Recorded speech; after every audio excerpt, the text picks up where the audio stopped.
better than us? Nobody! Professional football in America is a special game, a unique game.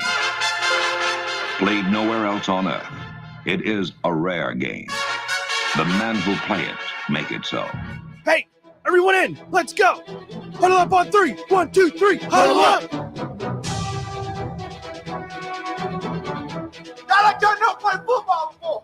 These guys are nothing. You hear me? They breathe just like we do. Yes, sir. They sweat just like we do. Do you hear me? They went through 2 days. We went through 2 days in 110-degree heat. Yes, sir. I want you to hit everything that moves. If the ref gets in your way, you hit him. Okay, then, let's play. But that team, us too. That gets us too.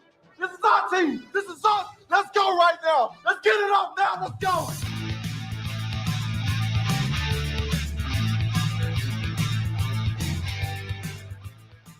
Back-to-back, man. You do not see this in college football. But the Georgia Bulldogs bludgeon their way to back-to-back. Glory, glory, Georgia, as the fight song says.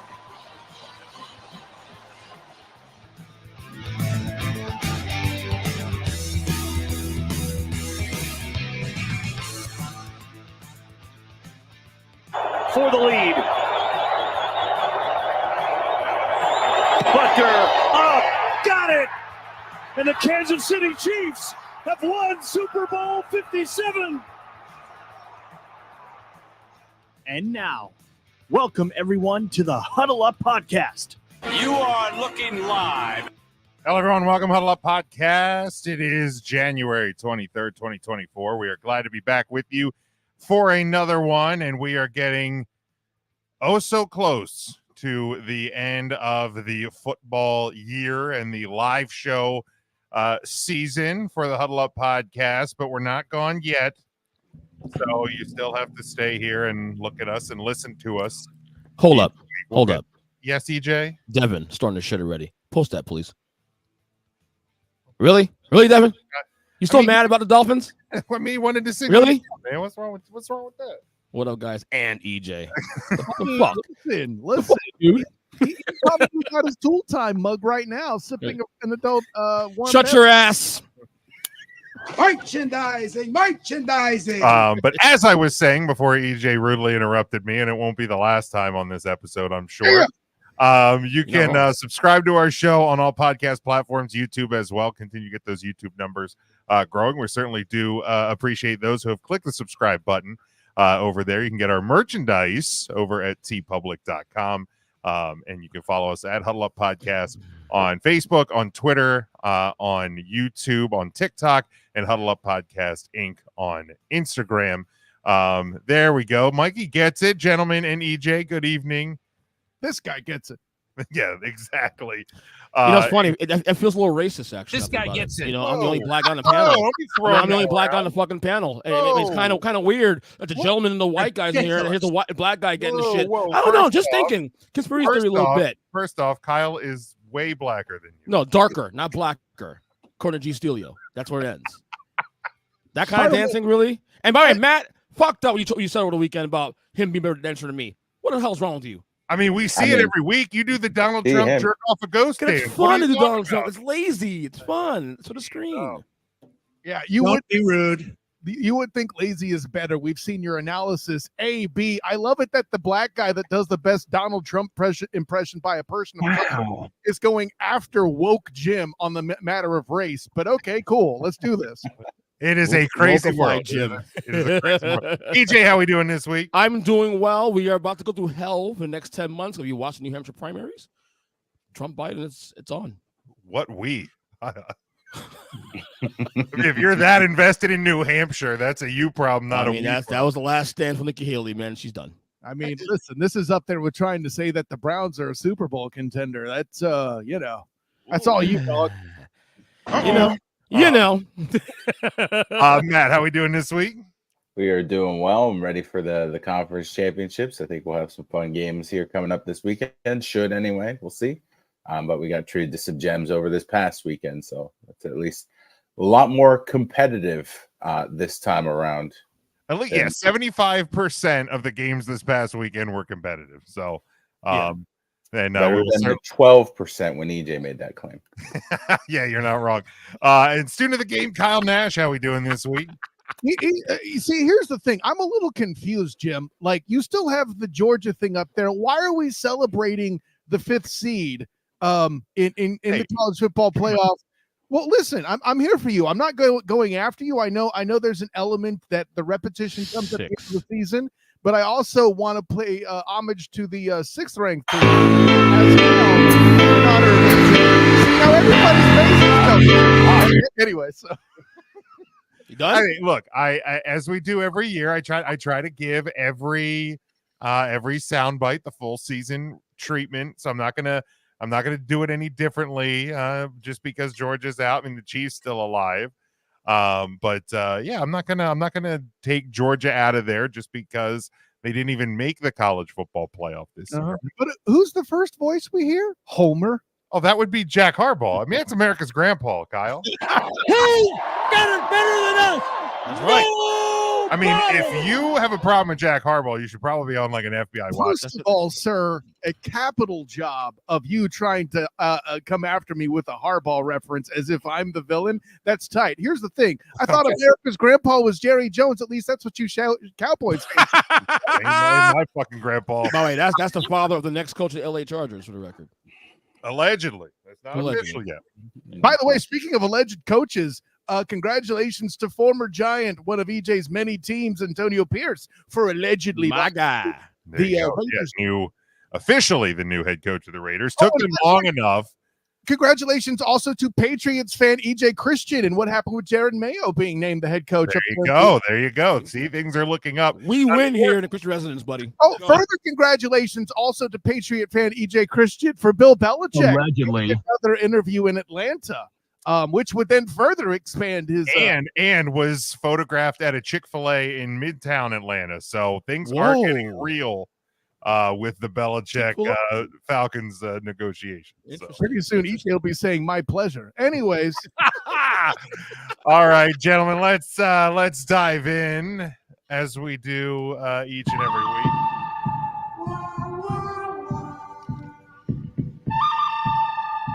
CrossFit is good. All right, first off, you should finish your dinner before you come to the podcast, DJ. Bitch. As your eating habits, get the shit done before the show, you fucking vagabond. I got kids, buddy. What can I tell you? So does Kyle. So does Matt. So hashtag you problem. Yes, I have kids, EJ. I'm your dad speaking debates on this show. That is that is very disgusting. Thank you, Joe. Wow. All right, as we do each week, we look back at the good, the bad, and the ugly from the weekend that was. Since you're not eating Frosted Flakes at the moment, Kyle, what was your good from this past weekend? Well, listen, I'm going to go ahead and fanboy this bitch up real quick. I loved Brett Favre coming back and consuming the body of Jordan Love in what probably is the luckiest 49er playoff win in recent history. Homer. That didn't involve Aaron Rodgers. Let's be clear about that. No, you can do better than one homer. What the fuck, producer? Homer. Thank you. Jesus, Lord. Listen, I just wanted to, you see, I wanted to have more homers than FU Kyles at the beginning of the show, and I'm succeeding in that goal so far. Success. Something none of your teams know about in the playoffs. By the way, if you notice I'm drinking wine, it's not because of the Napa Valley. It's representing what I saw on all your Twitter feeds when San Francisco over under 35 minutes, he'll be drunk. Over. He's a man. Hold on. It's wine. Shut up. I was going to say, it's a white wine. Still What Kyle. are you doing here? I'm fat, EJ. This is the best thing about You're not fat. You're diabetic. Relax. This is the best thing about the Niners winning the playoffs. I don't have to make worse the load in the van. I'll sit on the couch.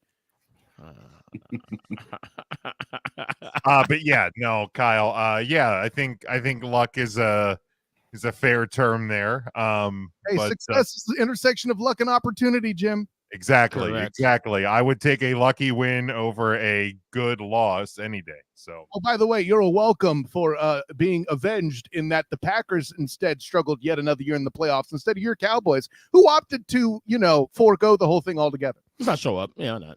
Well, fuck you, Kyle. Matt, What was your good from this past weekend? It actually didn't happen on the weekend. It happened last night, which was Monday night, and I'm going to leave the gridiron and go into the city of Philadelphia, where at the Wells Fargo Center, Joel Embiid dropped 70 points on the San Antonio Spurs, one of 9 players to score 70 or more points in an NBA game and setting the franchise record for points scored. So hat tip to the reigning MVP of the NBA, and should be probably, if things continue to trend this way, MVP again. We will see if he makes it to the games played minimum that Adam Silver imposed because he hates the Philadelphia 76ers. Do you hate that rule, though? It's over. Do you hate that rule, Matt? I like the rule. I don't like it just because we're talking about the value of the player, not, and everyone always says the best value or it's availability or whatever they say. Availability. I mean, the rule's fine. Maybe it should be like maybe lesser games, maybe 60 games, maybe but was the rule, and this is just my ignorance, was the rule instituted because of teams that would sit out stars in certain games? Okay. Oh, yes, correct. Absolutely. I get the logic behind. What is the number of games? 65. 65. Yeah, I'd maybe go less if you're going to, because look, even the best players are going to get hurt at times. Right. So yeah, that it seems a little, or at least maybe have the caveat that it's that injury games don't count against it. That it's 65%, or 65 games, Jim, is more than 75%. That's yeah. I mean, but yeah, maybe just have it where it's because if a guy gets hurt, he can't control that. But to add to what Matt was saying, though, Joel Embiid right now is having a better year now than he was last year's MVP candidate campaign rather, and he right now is my runaway front runner right now for MVP. Side note: Orlando fans will hate that shit because that means no player will ever be eligible for MVP. And EJ, what was good this past weekend? I can go a lot of directions here. My good could have been today's news that fucking Kyle Lowry is gone. From the Miami Heat. Thank God. My wife is now happy as shit. She can't stand the guy. Show again, gentlemen? Say it again now. The name of the show again? Who gives a fuck? No. Apparently not. You can huddle and strategize. Right. Why? I don't know why you didn't tell fucking Matt that when he brought up the Embiid I thought thing. on this case, is this allowed? That was he likes Matt. But Kyle, anyway, though. Anyway, actually, the instance of a repeat offender on the show. This is why you're getting a harder sentence. Have you seen nothing? Right, but that's not my good though. Oh, that's what I'm trying to say. I could have gone that way. And this makes it a great delivery by you. Exactly. My good is three words: Lamar, Demetrius Jackson. Mic drop. Fair. That's simple. Fair. Just that simple. Turning the narratives around. And yeah. I'm on board for the Super Bowl. You already dropped your mic. Yep. You can't keep talking if you drop your mic. It's a large echo, feedback, kind of thing. Shut up, Matt. That's what happened. We can't hear him anymore. So you dropped his mic, so we're ignoring. 3 words. Says 25 words. After yes, correct. Because I'm a fucking hypocrite. At least you're willing to admit that. You're damn right. Yeah, no. That's 3 words too. You're damn right. There you go. Yeah, I mean, first off, he started to change the narrative a bit by playing a full season, which people said he couldn't do, by becoming more of a passer because shocking when you get weapons put around you, you can actually become more of a quarterback. And yeah, it's also great when your offense isn't getting critiqued by Robinson Crusoe as being old as hell. Well, that as well. But yeah, I mean, just a tremendous year. Continued that on Saturday against the Texans team that I thought was going to give the Ravens more problems than they did. This Ravens team is proving to be the best team, in the league, and they have proven that time and time again, especially on the back half of the year. So definitely credit to them and what's going on in that room. I'll say tremendous year to the Texans this year. Just what a turnaround in 1 year. Oh, what a turnaround.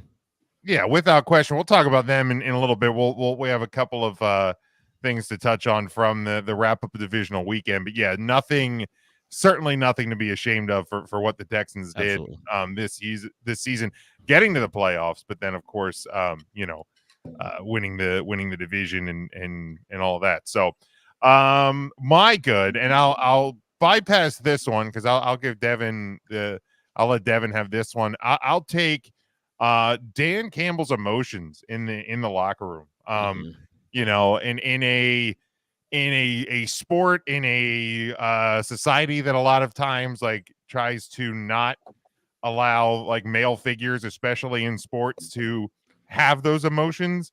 That there's a dude that first off is one of the biggest motherfuckers in the room, and is not afraid to show his emotions. And I think that's awesome. Anytime a coach shows emotions, I gave a shout out to Sharon Moore when Michigan beat Penn State for the same thing. And I'll say the same thing about Dan Campbell here, man. Like, let the emotions out. Like the more you see that from people, the better. I think the better it is for everybody to show that that's cool. Like that, there's nothing Crying wrong is with good. it. Yeah, 100%, man. Jim does all the time. Okay, you're still crying about the Florida State You Seminoles. damn right I am. I don't want to fucking hear it. You damn right I am.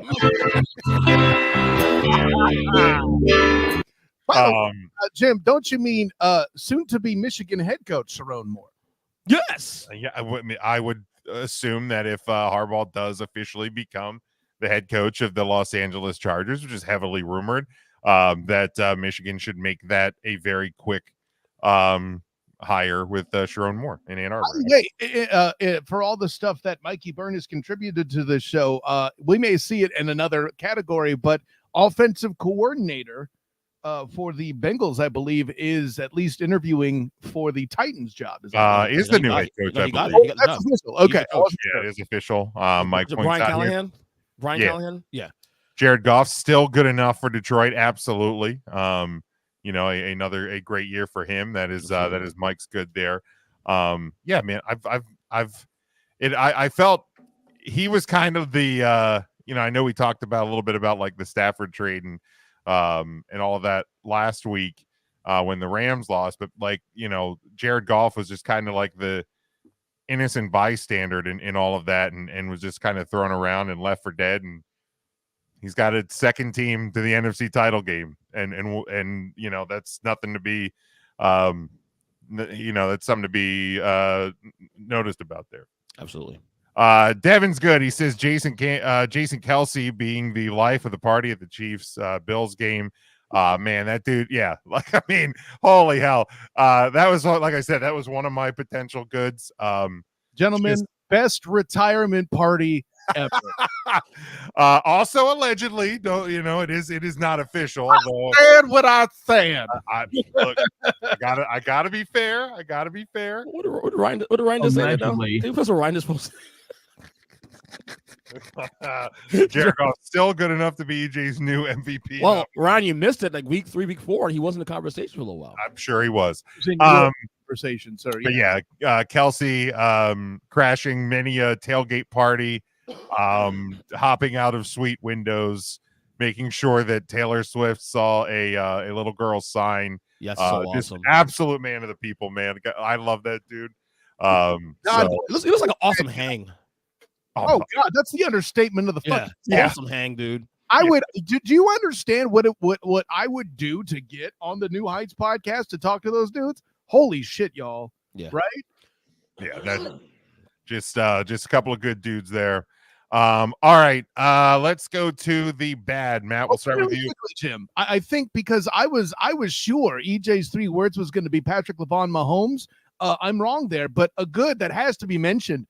The Chiefs' run game. Like, seriously, Matt, as the resident Eagle person in the room, when I say to you an Andy Reid offense that ran the football, that's shocking, right? I'm just saying. Right. Yeah, definitely. Yeah, for sure. All right, Matt, the bad from this past weekend. It's got to go to the kicking game in a few instances here. Number one being that Bills game and the curse of the wide right, but also going towards the Packers, where they're talking about how the head coach is saying anytime he goes out for a kick, I just pray that things go well. If that's your mindset about your kicker who missed 6 extra points in the regular season, maybe you should have invested in that position a little bit. Apparently Matt LaFleur addressed that in the breakdown day, that was more of a like joke. Like, it wasn't a comment to be taken literally. I mean, even if you're joking about that, that's yeah. I didn't see the full thing, but apparently it was just kind of a. It wasn't even during like the like interviews that the TV network will do. It was just like he and I guess it was Greg Olson were just talking, and he kind of just kind of tossed it out like casually. Greg Olson was on my list for possible bad too. So bad, ugly, horrible, terrible. Why the hell does this guy have a job? Yeah, I get it. All of the again, I mean, we've seen kickers come in off the street and be a little bit more reliable than that. You know, Dicker the kicker being one of those past 2 seasons was able to be successful for 2 different teams. Brandon Aubrey for the Cowboys this year, right? You have options out too. So yeah. All right, EJ, what was your bad from this past weekend? All right, my bad. You know, look, I'm not a Swiftie. I like a couple songs. She's fine, whatever. And I get people being annoyed by her and her being on TV all the time. But the only thing more annoying than that is people bitching and complaining about Taylor Swift on TV. Like, maybe shut the fuck up. Like, seriously, shut the fuck up. Enough. Yeah. I'd also like to nominate EJ hiding the fact that he's a huge Swiftie is bad. Yeah, too. it is bad. I like a couple songs, but I'm not a Swiftie by no means, you know. We knew you were trouble. Trouble in there, my first song. Yeah, man, it's like, well, and the one of the funnier parts I find about like that whole thing is like the majority of the people, and yes, I'm generalizing, but the majority of the people that are complaining about that are the people that I thought boycotted the NFL 9 years ago anyway. But, careful there, Jim. You don't want to get any bad blood. Well, Jim has no problem with that. Hey, I see what you did there. Yeah, I just you know, the number of times those people have boycotted the NFL, I've lost count at this point. I mean, when they do that, they act so like their high schools. Like, what are you feeling 22 or something? What the hell's going on here? Right. Ryan says, who is a bigger head, me or Greg Olson? I think Olson's got me beat by just slight. Here's the Slight thing. head. First of all, I appreciate you giving the slight over to Greg there, Jim. But here's the thing. You wearing the hat gives you an unfair kind of handicap there because it shrinks you it. know. I'm just. Oh yeah. Well, nobody needs to be blinded by the Chrome Dome during the episode. That's all I'm saying. Yes, we just need to look at the sheen on EJ's head. Got you. Ryan says, who the hell was 22 in high school? I don't know, but they probably voted for Trump. I'm saying they're that intelligent that they're 22 in high school that they're bitching about Taylor Swift. Come on, keep up, crinkle fries. For real. That's the Kyle, joke. Palmer's Cocoa Butter. The end. Noted. What the hell's the advertisement? We need a sponsorship for that shit. That's right. Work on that. I'm working on that for, you know, come on now. Well, work hard. Think bigger. Just in general, like with your notes and like your lame statistics and your sponsorships. Work hard. If he was harder, his notes would be original. I get it. Right. Well, it's yours. It's yours, fucker. Yeah. I apparently you keep falling for my fake week. Kyle, what was your bad from this past weekend? You mean other than EJ's argument? No. I mean, that's every week. In particular, I'm just going to say it as a general thing. I know I say it mockingly, but my bad is the reincarnation of all these bad spirits from Brett Favre to Scott Norwood. Like, they haunted the NFL playoffs this week and caused a shit ton of heartbreak. I feel bad for those fans. I'm glad I'm not them, but I feel bad for them. Yeah, it was there was a lot of bad beats this weekend, man, and I look at the end of the Green Bay season, end of the Tampa Bay season, 2 teams that, I mean, you can argue overachieved. I mean, I know both went 9-8. I don't think we would have had either of them in the second round of the postseason. So it's tough to see. It's tough to see seasons end like that unless you are the unless you're the Lions, unless you're the San Francisco 49ers. But say it, Jim. I'll allow it.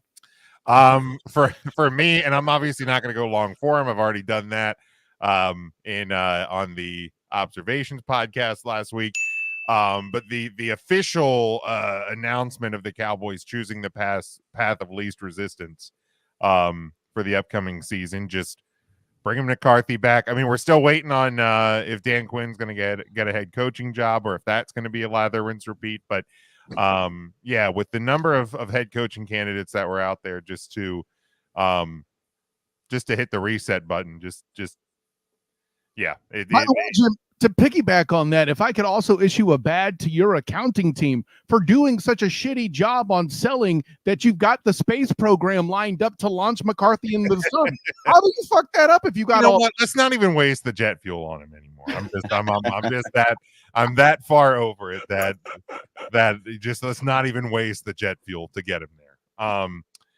Let's see. Mike says his bad. The Bucks saving a timeout. Yeah, I was gonna hit that in my uglies. The time management by the Buccaneers. Look, I understand the Lions could have went for a field goal. They could have went for the first down to seal it, but to sit there with a timeout when you could have potentially gotten the ball back with 40 seconds. I understand the chances of winning that game. Not that much, though. I mean, if you really look at it, there must have been some sort of agreement because the Lions were snapping the ball with like 15, 16 seconds left on the play clock. If they had fully drained it, then the Bucks get the ball back either down 10 or down 7 with about 4 seconds left overall. So yeah, I don't know. Probably man. a split. It's bad optics based on the picture being sent around, but I think overall, Bowles was probably just like, "What's the point?" And I get it. But I mean, the Packers blocked the Packers blocked the field goal in their game. Like, yeah, but they don't have to go for the field goal. No, and run around for 4 seconds and dive out of bounds and kill the clock. Sure, don't playoffs. No big deal. I mean, yeah, no, I just zero. I guess I will say this, and I've come to the defense of other fan bases throughout this season. If I'm a Bucks fan, I'm probably a little pissed about it. That's all. I'll agree with that. Not as often as EJ coming to the defense of other fan bases because he's members of all of them. Good one, Kyle. Good one. Thank you, sir. Yeah, and Devin kind of is touching on another one I had in my uglies, and it's his bad and ugly is the reaction to Tyler Bass and the missed field goal. Some of the threats. I know he deactivated his social media. Credit to the Bills fans, and I don't think it's mentioned enough how, I mean, I know they get a certain reputation, whether you love it or don't, with the flaming tables and body slams and all of that stuff. But like that fan base does a lot for opposing teams, charities, and things like that. I think they did it. Was it to the Bengals the one year when they eliminated somebody from the postseason? Andy Dalton. So they are rallying around and donating to Tyler Bass's charity. So a sign of goodwill that not that the idiots are hopefully in the minority. But yeah, certainly couldn't have been the good always the bad always. Yeah. All right, EJ, what was your ugly from this past weekend? Well, we're still there. The Buffalo Bills were still there. The Bills really, and the decisions got to make moving forward. Their offseason going to be very, very questionable. I mean, you say another year in the playoffs, winning the AFC East again, win a playoff game. But, I mean, of all the teams that lost this weekend, they're the one that has a bitter taste in their mouth coming out of it. And, like, every team that lost, Houston could say, well, we had a, turnaround year. Bucks, same thing, too, also. Who else lost? The Packers, a lot of questions coming the year. The Bills had expectations. Yeah. And whoa. Wait, what? Slow down. No, they did. Yes, they did. People on this panel said they wouldn't make the playoffs. One person said after game 1 in a must-win that they would miss the playoffs. What the fuck are you talking about? Anyway, as a whole, not just this panel, as a whole, the expectations. Wait, okay? Look, up in the sky. Anyway. It's him. My God, it's really him, Captain Hindsight. That's right. Hindsight always 2020. Oh, man. But seriously. Nationally, the cool thing to do was to say that the Bills wouldn't make the playoffs. So again, respectfully, there's still a bittersweet taste to them losing. Now, does Sean McDermott keep his job next year? What happens to Stephon Diggs? Like, to me, do you go the direction of blowing it up and building on Josh Allen? Not to cut you off, but more on that in a second. We'll dive into the That's Bills. the ugly, really, for me, coming out this weekend is that situation moving forward. Yeah, we will. We'll talk about the Bills here in a second. I want us to see that, nor would Anyone else? Oh, what's in my life, man? God. Student of the game, Kyle Nash. What was You're your a horrible human being, man. Other than my jokes tonight? No, seriously. For me, the ugly is this is, I'm going to say, a cousin of EJ's. Accuse me of stealing if you like, but the people going after Josh Allen is absolutely stupid. I agree. By the way, the people giving fans to Patrick LaVon Mahomes II and Travis Kelce, also complete morons. Though it was adorable that he did the heart to his girlfriend in the stands. Hey, listen, I'm jealous. I had a damn championship game I played in, and my wife sat on my jersey instead of wearing hers. Okay, like, damn it. Like, if she gave you 2 kids. That is a disgusting act. Who gave who what? That's a different conversation. I want to make it. I love you, Kyle. Anyways, no, listen. At the end of the day, neither of these quarterbacks did anything other than their effing jobs. Oh, but Kyle, he tried to play hero ball at the end of the game. Wasn't a bad idea. Who knew that the kicker was going to miss a damn chip shot just the way that guys did to make somebody? I'm glad there's not a Giants fan on this panel to talk about. Shut your ass. Of Scott Norwood doing things wrong, okay? Shut your mouth. But that being said, listen, you can accuse the Bills of a lot of things. EJ laid it out nicely, in my opinion. Thank you. But guys, like Andy Reid coming out with 3 tight ends and having twice the advantage of a banged-up defense to get through, it's all about to change next week. But that's a bit ugly for me. We still got close games, which really says more about the Chiefs, in my opinion, than anything else. All righty, Matt. I've probably given this ugly a few times in the season. I'm just going to keep the train rolling with the Philly media because now our new thing is that Jalen Hurts is going to get traded. So, guys, what? I get it. I get it. Media is struggling right now. You saw what happened at Sports Illustrated. You're trying to save your asses. Yeah. Get it. Your ass. But we've got to stop with this creating drama out of nowhere. It's just not a good look at all. And it's why the city cannot have nice things. I mean, especially your city. Listen, Matt, I understand that even though your basketball team said this city. I'm reiterating, buddy. Even though your basketball team's season season's done. It's over, Doug. It's over. Your jersey and all this. What else are they supposed to focus on? Next thing you're going to tell me an MVP candidate in the local area got 70 points. I mean, what the fuck Never would know. Yeah, and your hockey team is overachieving as well this year. So yeah, and you want why I hate Philadelphia sports fans. You know why? There we go. They're just like New York fans, right? Oh, they're just idiots. They're just idiots, though. New Yorkers. Yeah, I mean, fans. Yes. You guys don't even stay to watch your team win games. Well, we have cocaine to snort. That's 70% of them walked out on that. Agreed. But here's the thing, though, Matt. You come down here, we got beaches, women, cocaine. I mean, come on, we got things to do. You know, it's all funny that you're shedding a ray of light in that situation, EJ Christian. Okay, Madonna. It's not funny. I don't get the Madonna. Ray of Light. That's what they were on albums. It was a Madonna song. Nicely done, EJ Christian. I thought you were a Swiftie. I never would have thought you came up with that. Yeah.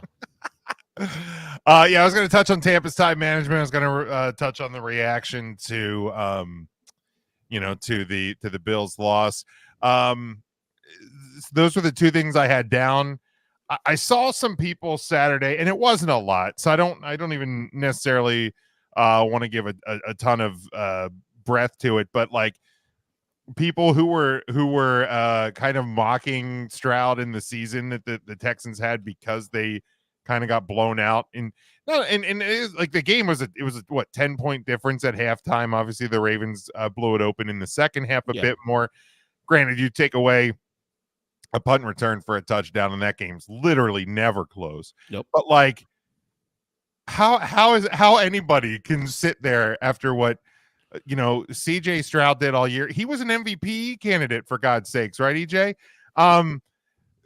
And yeah, Ryan, after what they did all season, and again, a team that was the worst team in football a year ago, to the rebound that they had to make the playoffs, to win the division, to win a playoff game, convincingly. in round one against the Super Bowl contender. favorite. There you go, Matt. There Right. you go. There you Right. go. I mean, come on. Yeah, it just look, you can say like, man, not a great game. Hey, that's a bad beat. Can you also maybe just say the Ravens might just be that fucking good? Like, it doesn't necessarily have to be, wow, this Texans team sucks. They're just not as good as the best team in football. Okay. That's what Two of the three other teams left in the playoffs have been embarrassed by the Ravens this season. Yeah. I don't know what you're That's a talking great point. Right. One of the two teams that's playing on the opposite side of them, in the opposite conference right now. What are you both of those talking teams about, got beat up pretty bad. So that's one of the most sports fans that I can't stand, especially with social media too. Lack of perspective. Just lack of perspective. I can't stand it. Yeah, it's like making the Browns a Super Bowl contender. The lack of perspective. Detective, you see, you're drunk. 35-51. Hindsight is 20. Over. Better drunk than stupid. Anyways, wow. Yeah, Ouch, just ouch.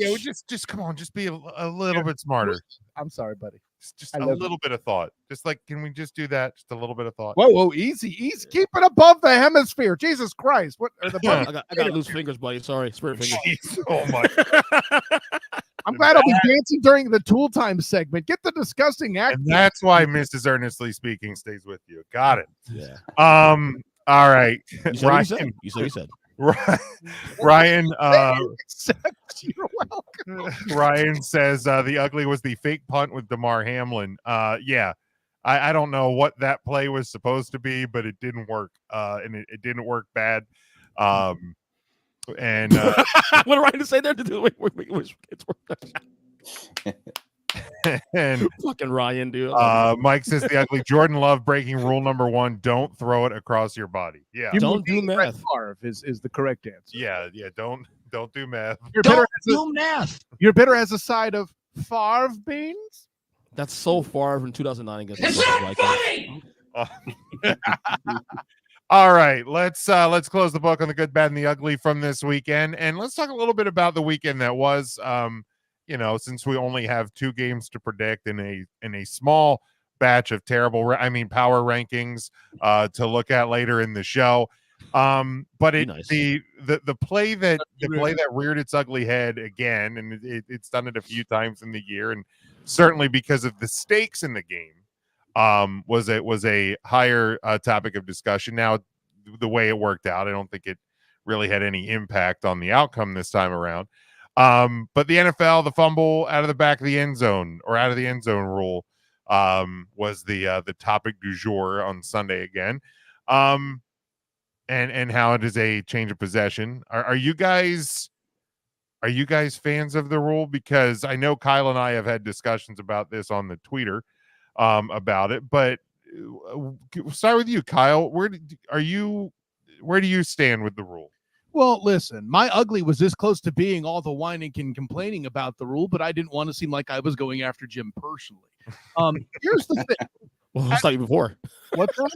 Let's talk you before in the past. Yeah, I'm going to go after him. I'm going to call him a bitch on his show, and I didn't want to do it out there in the Twitterverse, okay? Like, it's meant for everybody's consumption right here on the Huddle Up podcast, okay? If you want to hear me call him a bitch on his show, you better give up the goddamn click, all right? There you go. With all that being said, by the way, Jim, do not make a bitch on my own show mug. That would be too much. Anyways, oh God, listen to the chalkboard font like the Student of the Game podcast. I see what you did there, you merchandising some bitch. Anyways, that good. Merchandising. Here's where it comes to for me. Like, the part about field position being part of the game gets completely left out here. And I'm not surprised. This is the same universe that thinks it's okay to call the tiny people in the game skill players, as if the big guys don't have any fucking skill when they play it. I mean, seriously, to be fat and drunk and to climb out of a damn club seat at the Bills Stadium, one you're not familiar with, by the way, because your brother hasn't played there before. Yes, I'm making a Jason Daniel Kelsey reference, okay? Figure it out. But the punchline is this. Hey, listen, Creed Humphrey, center for the Chiefs last year, said big skill. That's the term we're using. I like it. the big skill guys, they get ignored all the time in this league. Why would anybody know what field position is? But field position is important, and it should be this much part of the game. Hey, if you don't want to be the victim of getting the ball fumbled out of the back of the end zone, A, keep the damn ball out of there maybe, and B, maybe don't fumble the motherfucker. How about that? All right, Matt. Yeah, I'm a proponent of the rule because it rewards the defense who made the play in that instance. They are the ones that force the ball out. I get, similarly, if it goes out of bounds elsewhere, that's kind of the rule. I also don't agree with that rule either. I think that if the defense forces a fumble in this instance, though, when their goal is to prevent a score and they actually did their job with that, then that should be the reward when they get inside or close enough to that is the case. If your might was so overwhelming that you made the ball go backwards, there is no negative numbers in football. I mean, I guess technically the end zone is because the end line is 0, but the detail is this. It's about the direction the ball is going when it rolls out of bounds. That's the difference between a touchback and a safety. You sucked that hard, you couldn't keep the ball on the field. You should be punished. I mean, I personally, I've never been a fan, and I'll give my thoughts on this particular rule. But I've never been a fan that you can advance on a fumble. Like if you like fumbling forward and being able, and it goes out of bounds and advances the ball. I hate that part of it too, because like you didn't do anything to advance. Like you didn't like recover. You didn't advance.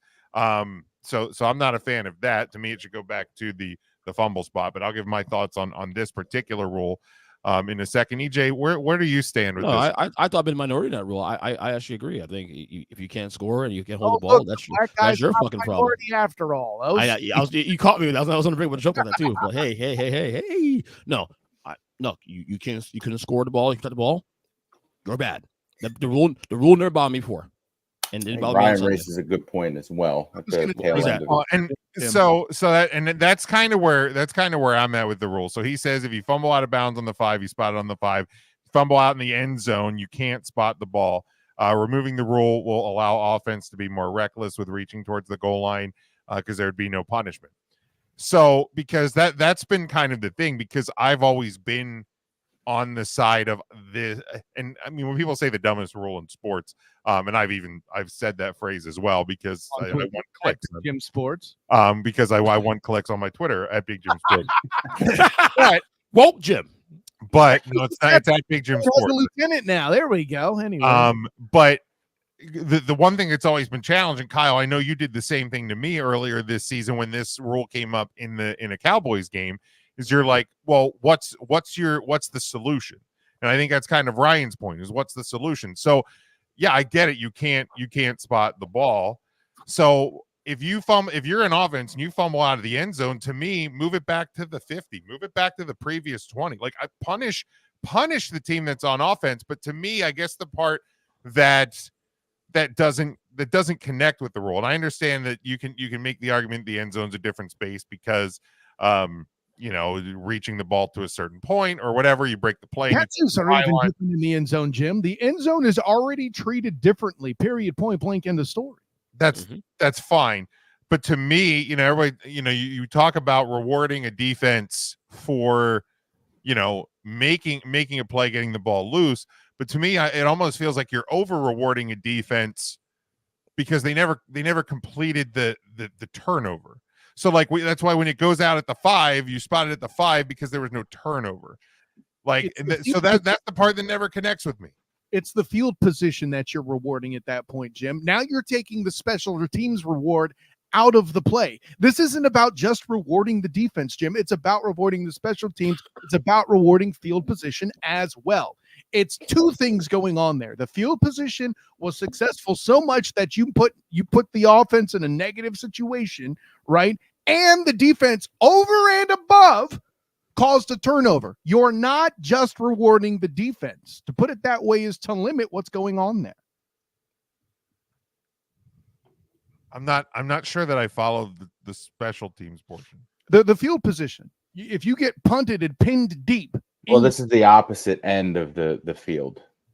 How do you figure? So you're talking about if they're pinned back almost as if it's a safety. Like we're talking about other end of the field where they're going in to Here's score. the thing. Don't drop the fucking ball. That's more what it is. Yeah. Like, I mean, I get if you want. Let me rephrase. The rule's in there for the reasons I talked about. Okay, because a dude mishandled it. That's just an unfortunate situation. Now, if we're looking into, hey, if a guy's advancing it and reaches it out, I mean, I don't like that either.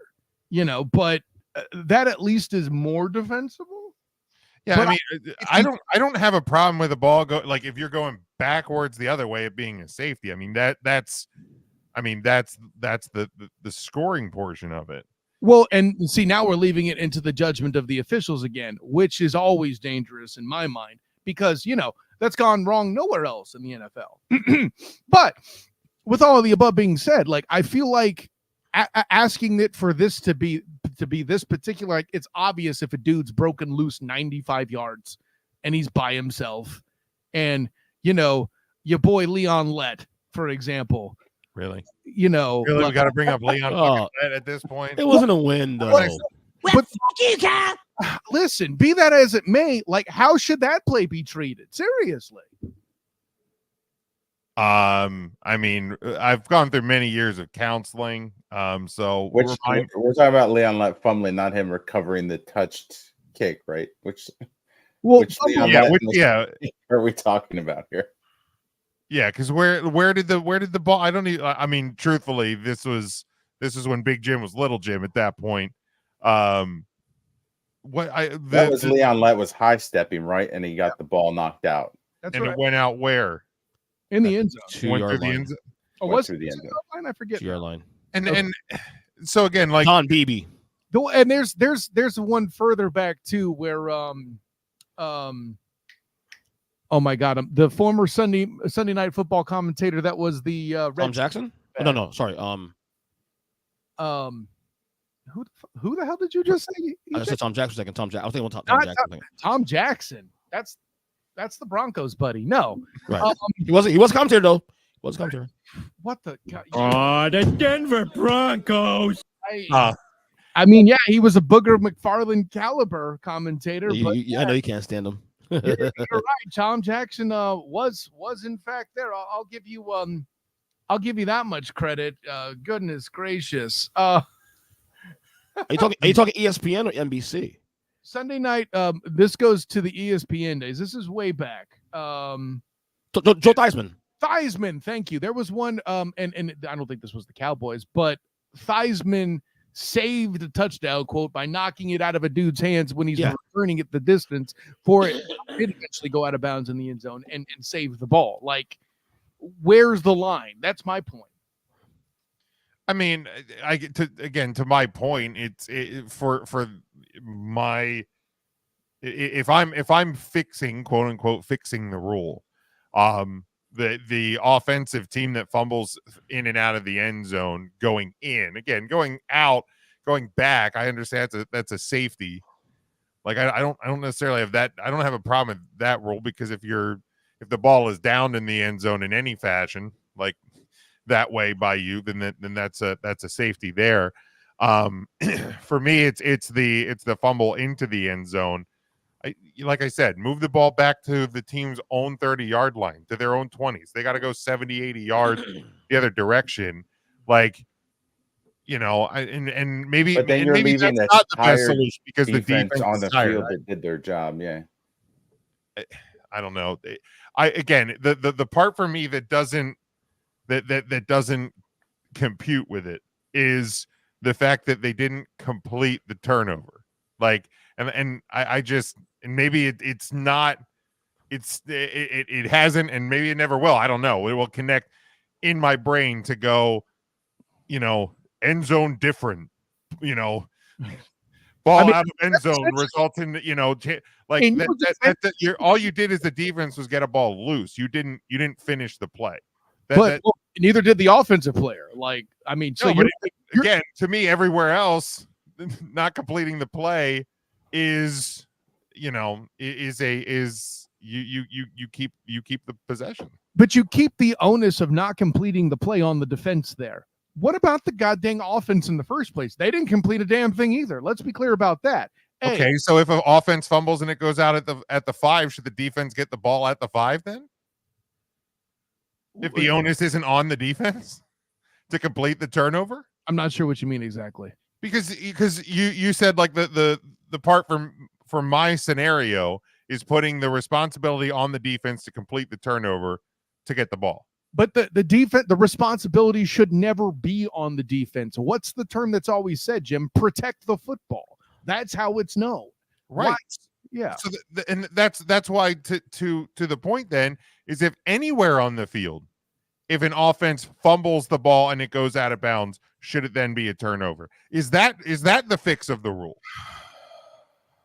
Well, and then again, I think, like I said, I think it's fine where it's at. The offense, the ball going out where it is bothers me less. But again, the end zone needs to feel like hollowed ground. Just like in football, you don't kick, you don't touch the goalie. In basketball, once a ball's coming down, you don't mess with it. That's goaltending, right? There's certain instances where the rules do change. So I'll say this, and by the way, I get the injustice or what doesn't compute in your head. Where I will also flip this on its head too as well is tell me the protocol in the rule book that should determine when this exception gets triggered. That's, in my opinion, is the real tough part. Well, what do you mean? What determines that a ball carrier is somebody who's advanced the ball this far and has then fumbled it at the last minute into the end zone? What triggers that?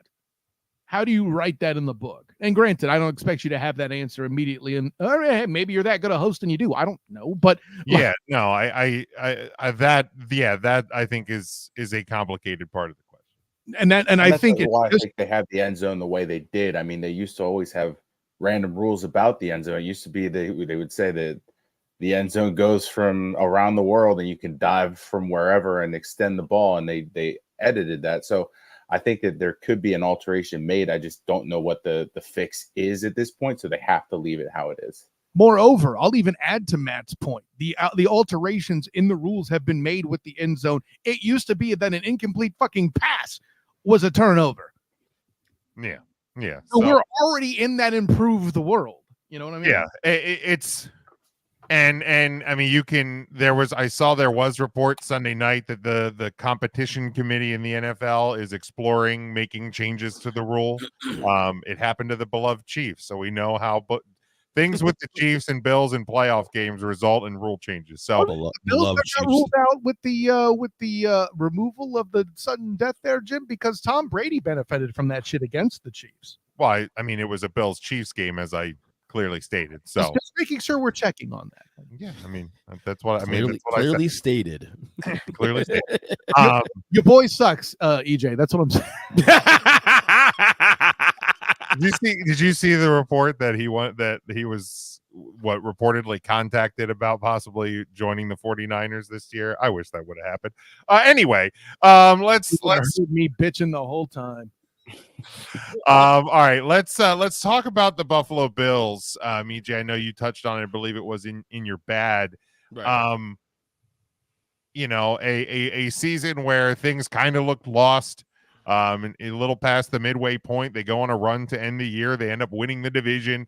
They host the Chiefs. Everything's lining up, right? Regardless of where we thought they were going to be preseason, regardless of how we thought the season was going, all of a sudden they right the ship, and they end up in the divisional round. They host the big bad witch. They bring the Chiefs to their town, and they still can't finish the job. So EJ, since it was in your bad, where did the Bills go from here? Like, they've kind of come out and said like there's not going to be a rebuild. They're not going to blow anything up. It sounds like McDermott's going to remain there. Josh Allen not going anywhere. Stephon Diggs said he's not going to request a trade. For now. For now.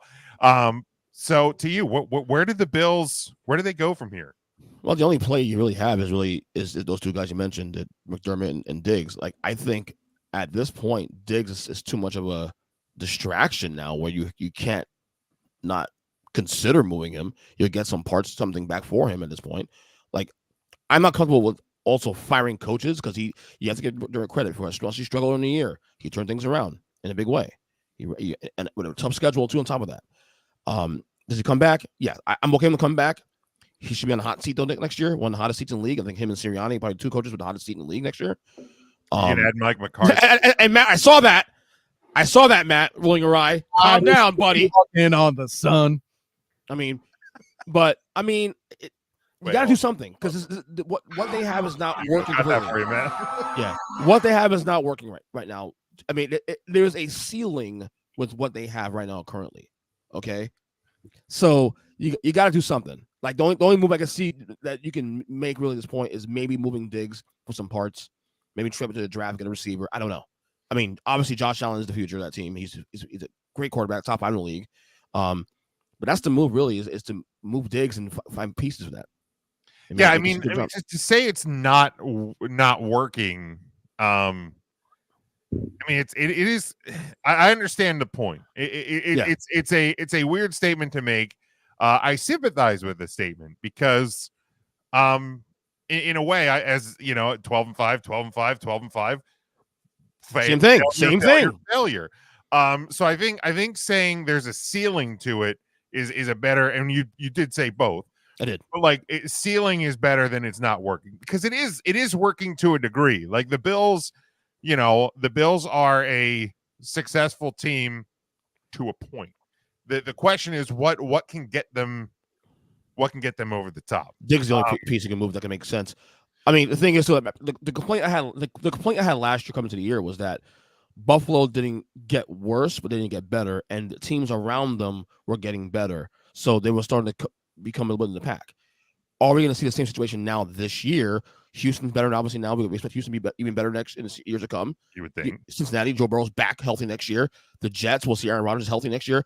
Dolphins going to hang around, of course. So the environment around them is getting tougher and tougher and tougher. He'll recover from the right. My point is, I think my larger point is the environment in the AFC is on paper going to be tougher.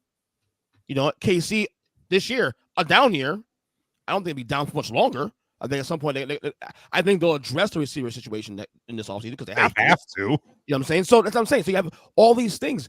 Buffalo can't continue doing what they're doing with this core and expect to break through where they're trying to go, which is obviously get to the Super Bowl.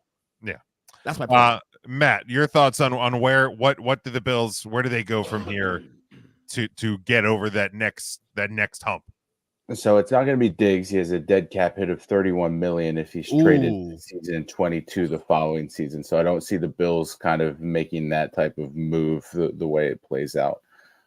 So I think at this point, the only thing that they have to do would be to make any type of change on the coaching staff, whether that's McDermott, bring in a different type of offensive mindset, and maybe not a whole new coordinator, but bring in someone who can help develop play calling a little bit better, add to the team in general.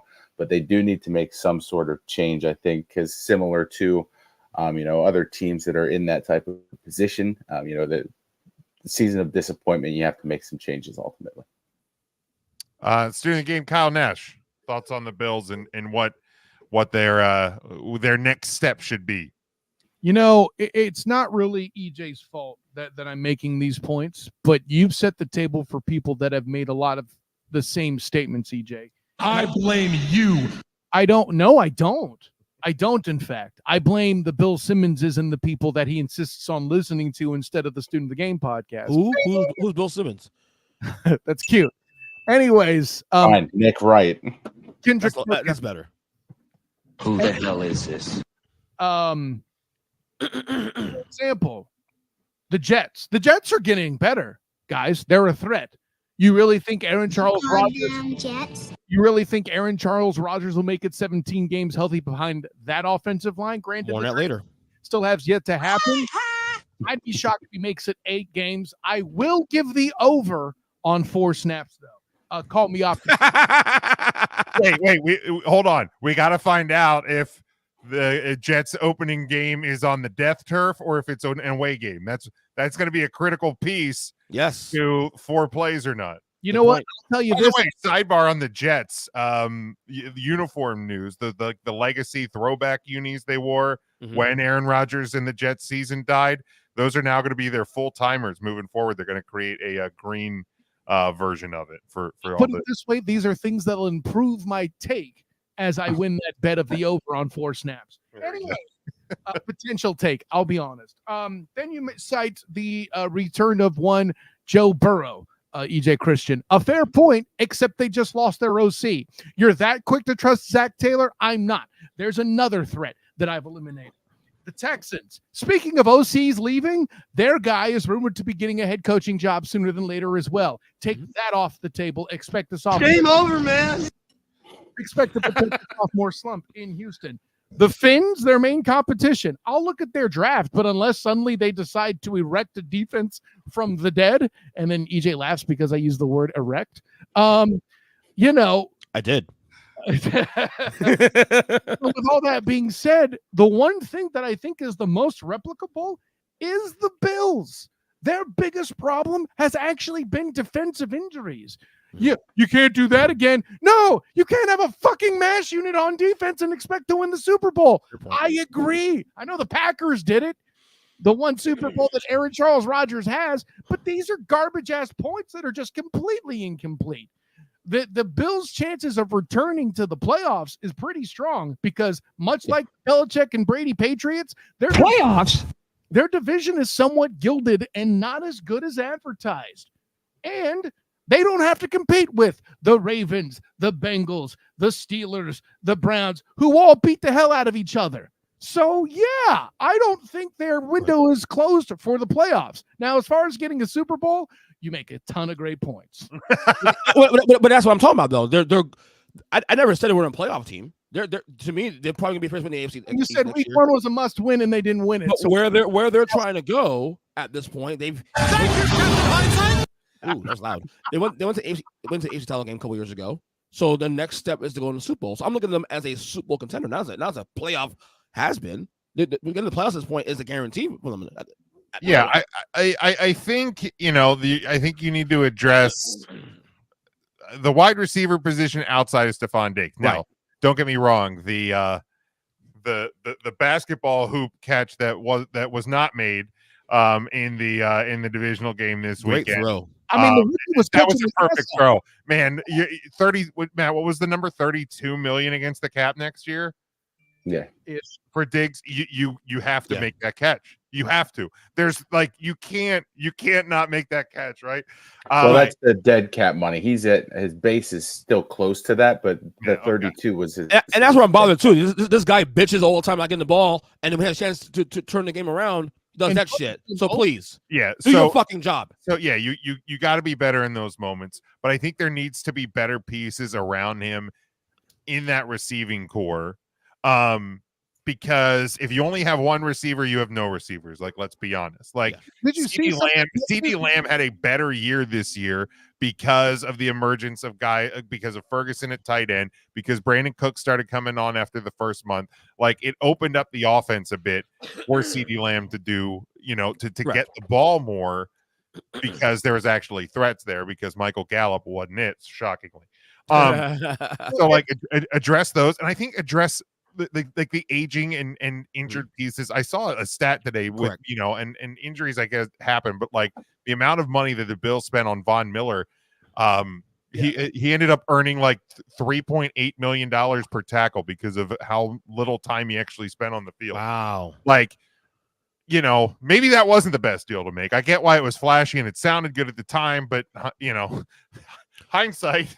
I will say this though, Jim, real quick. Before it gets lost in the shuffle, hold on. We're throwing around receivers as if they don't have pieces. Did you see some of the catches that the young man Khalil Shakir made in the meantime? He'll be fine. He'll fill that void. And we won't have to talk about his vaccination status with Jim like we did Cole Beasley. Oh, I mean, Cole Beasley couldn't catch a cold. I mean, he probably caught COVID, but he wouldn't be honest about it anyway. I will. He couldn't catch anything else. That being said, I'll say the one thing. The one policy they did make in the middle of the year that helped this run late was changing OCs, having Joe Brady instead of Ken Dorsey. So that, to your point, at least going into next year should be a positive going forward. Look, they're a playoff team. They're first in the AFC East.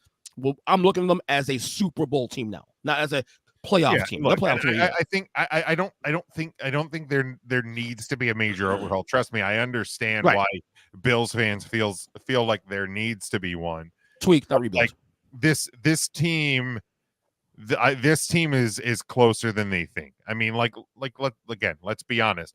You don't run a bad fake punt. Maybe that drive ends up in 3 or 7. Maybe you make it to overtime, and Josh Allen gets a chance to do his job in overtime this time. Yeah, I mean, that kick, if that kick doesn't go wide, right?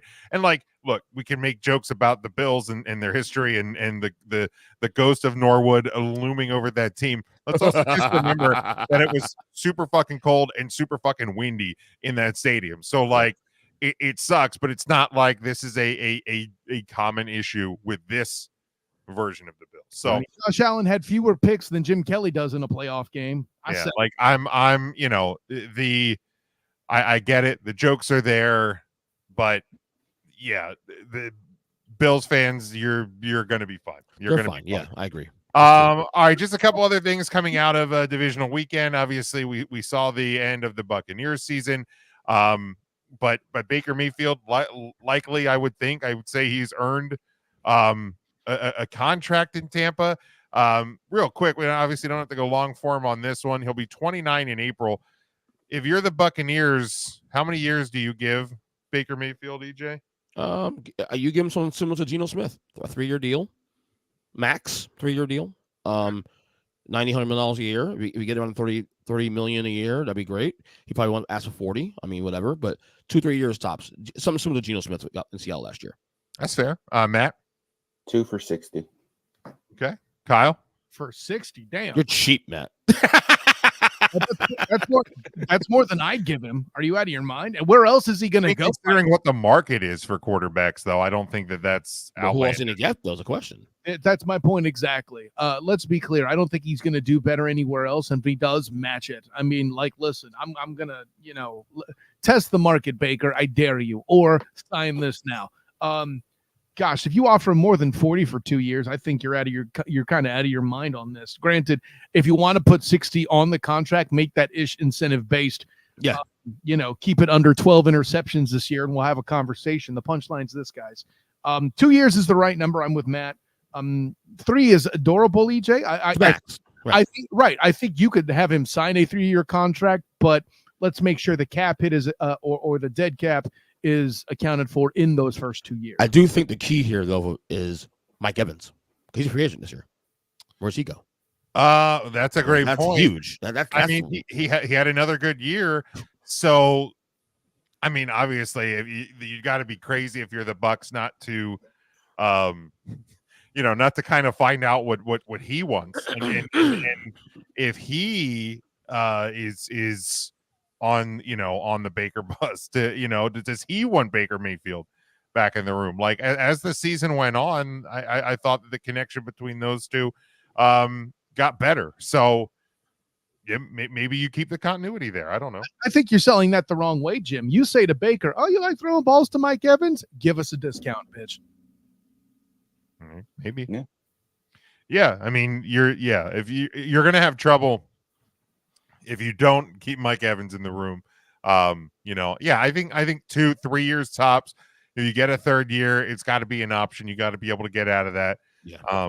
If you keep him, you have to have the option to get out after 1 if you need. Oh yeah, I mean, yeah, certainly. It could result in not a great second year, but he's definitely earned his contract there.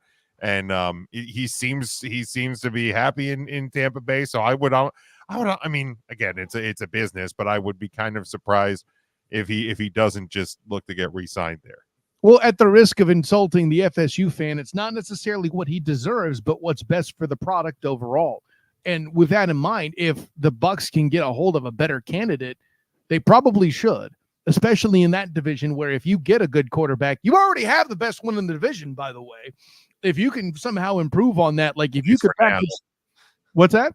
I said at least for now. If Belichick gets the job in Atlanta, I think the moving on from the Heineke Ritter experiment is going to happen real fucking quick.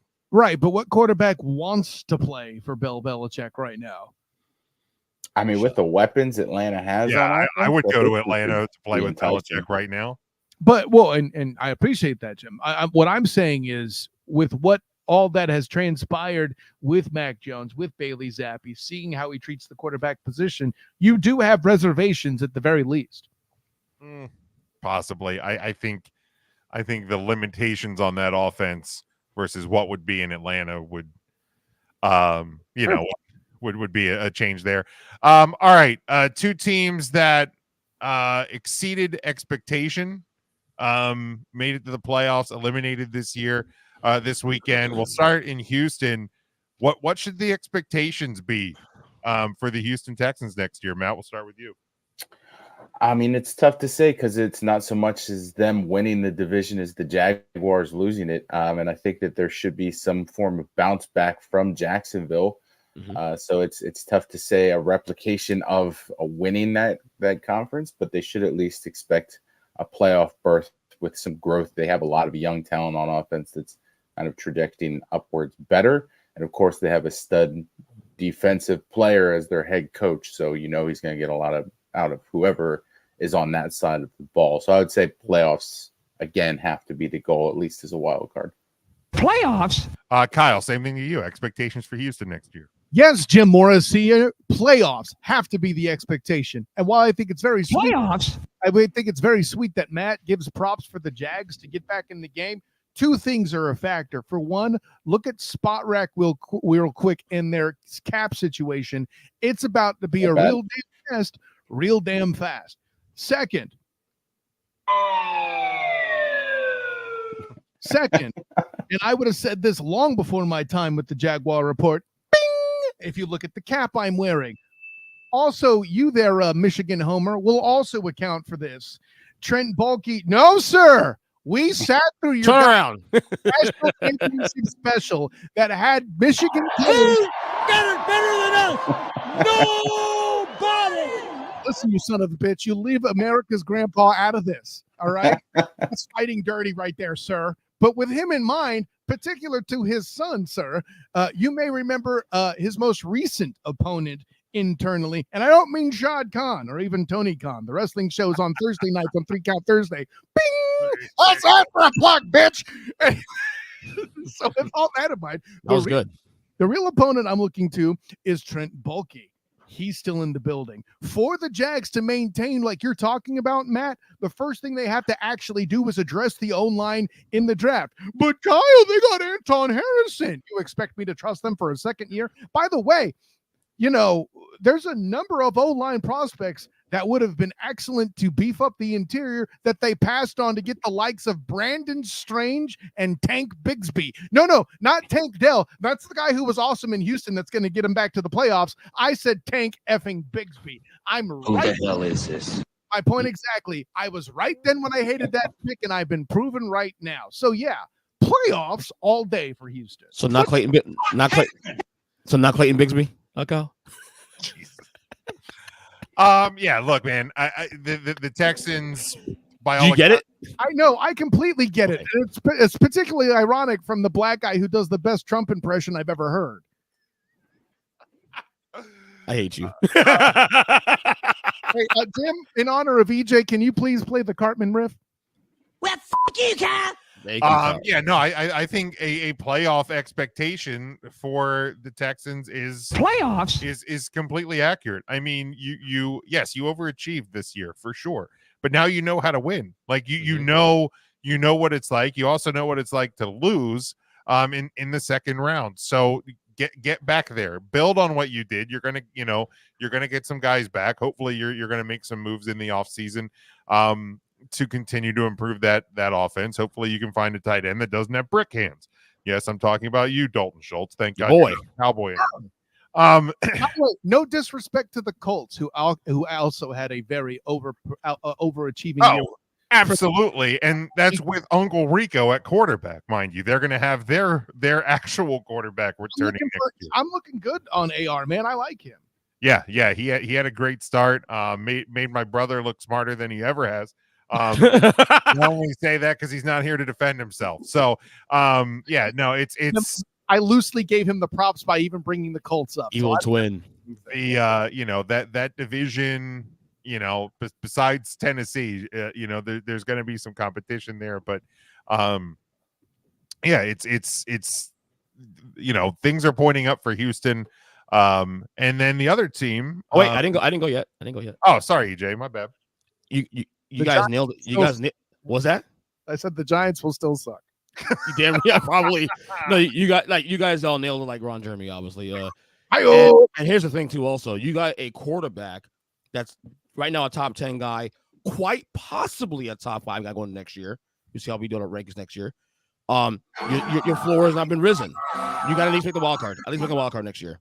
Yeah. So yeah, the playoffs is definitely something you need to definitely do at least. All right. On the other side, the Green Bay Packers, of course, a dominating round 1 win. And really, if you can complete a couple of interceptions in this game, it doesn't come down to a Brett Favre-like throw across the body or a Brock Purdy game-winning touchdown. But the Green Bay Packers finished 9-8, mid-season. I think a lot of us were kind of counting them out. They were flirting with bottom 5 territory, at least in my mind, at one point this season. They surge late.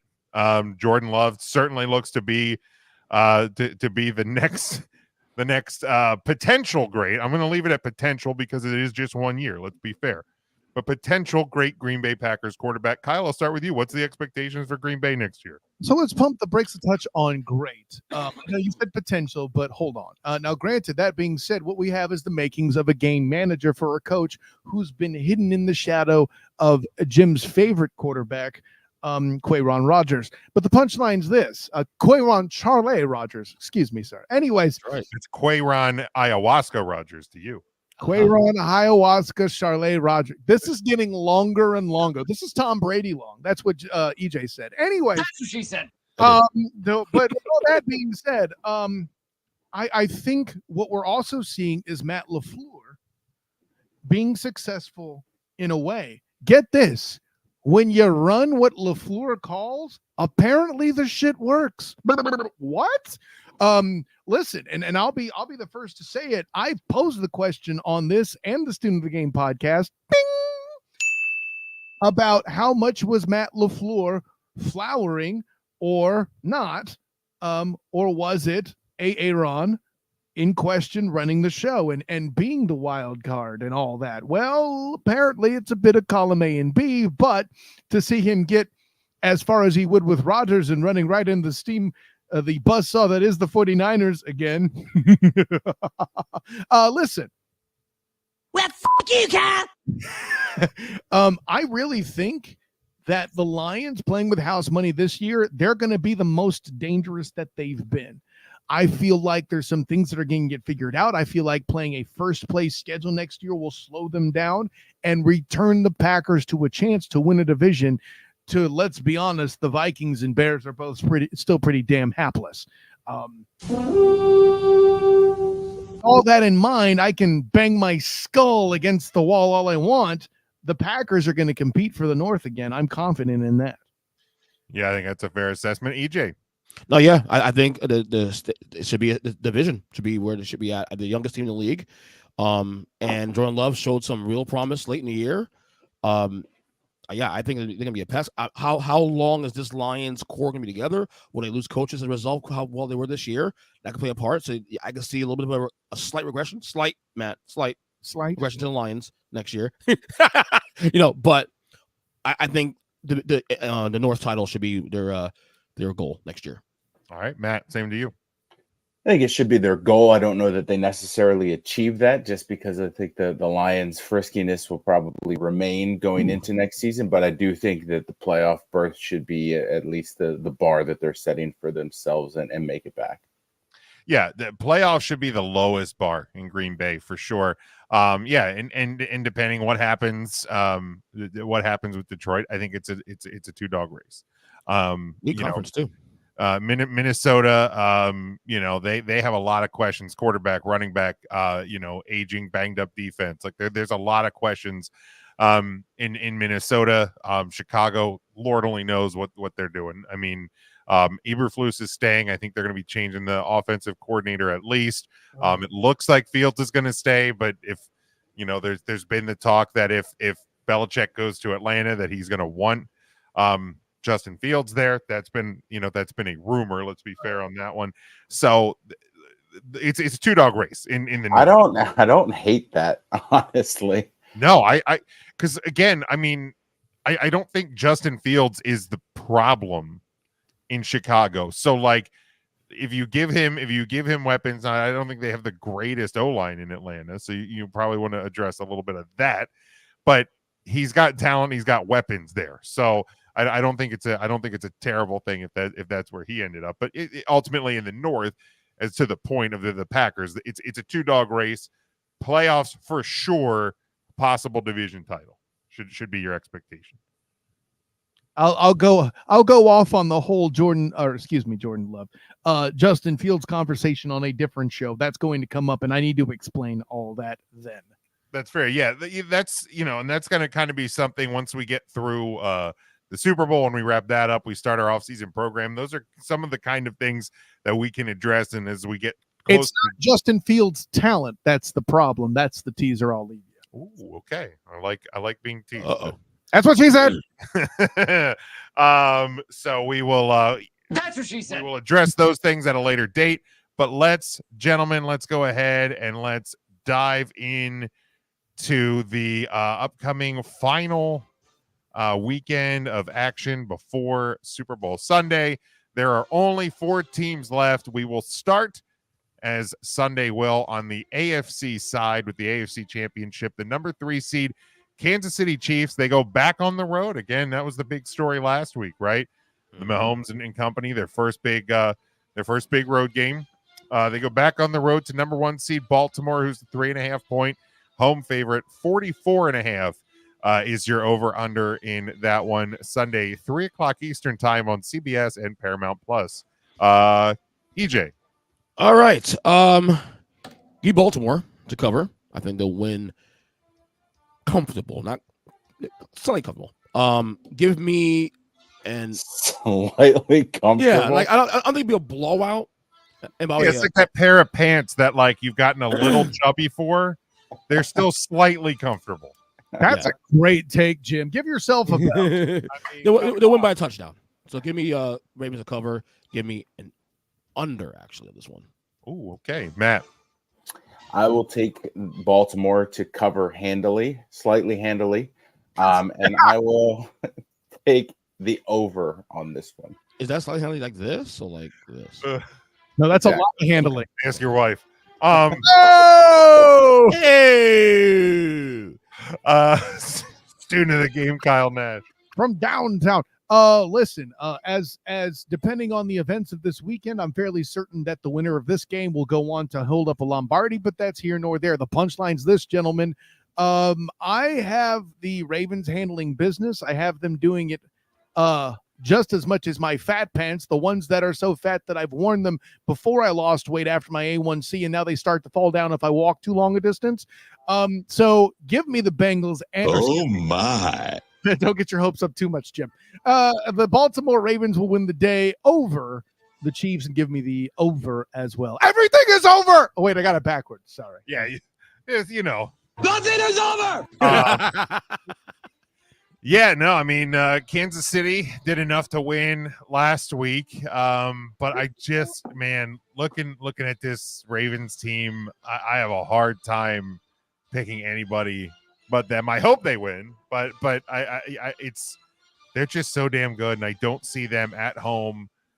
First home conference championship game in Baltimore since '71 with the Baltimore Colts, I believe, is the stat. So it's going to be rocking for sure. Yeah, give me Baltimore. I'll take them even to cover the 3.5, and I will go a slight under. I will go a slight under on that one as well. By the way, Jim, one quick note. When it comes to the involvement of the tight ends for both teams, I think the chances for the Ravens are likely. Oh, okay. Thank you. You're the worst. All right. And on, bitch, what? Love it. On the other side, We have the NFC Championship. Devin had Kansas City and the over. Oh, look at this, against the grain. Wow. All right, next one, NFC Championship game. The number 3 seed Detroit Lions travel to number 1 San Francisco, who's a 7-point home favorite. 50.5 is your over-under on this one. Sunday, 6:30 Eastern time on Fox. EJ, we'll start with you. Oh my God. So Debo is 50-50 for this game. I will think he'll play because I'm sure he wants to. And so give me San Francisco. They need a nice performance here. They haven't been the same team since losing to Baltimore on Christmas. So give me San Francisco here to cover. I think the right ends for the Lions here, and give me a slight under. I'm gonna tell Man Campbell. I'm rooting for the Lions to win for the record. Fuck you, Kyle. Thank you. No, do it right, EJ. Well, fuck you, Kyle. Thank you. I have the voice to do it right now. Matt, your pick for the NFC title. Damn it. Give me the Lions to at least cover, stay within the spread. I do think San Fran will probably ultimately win, but not in a convincing fashion. But I will take the over on this one.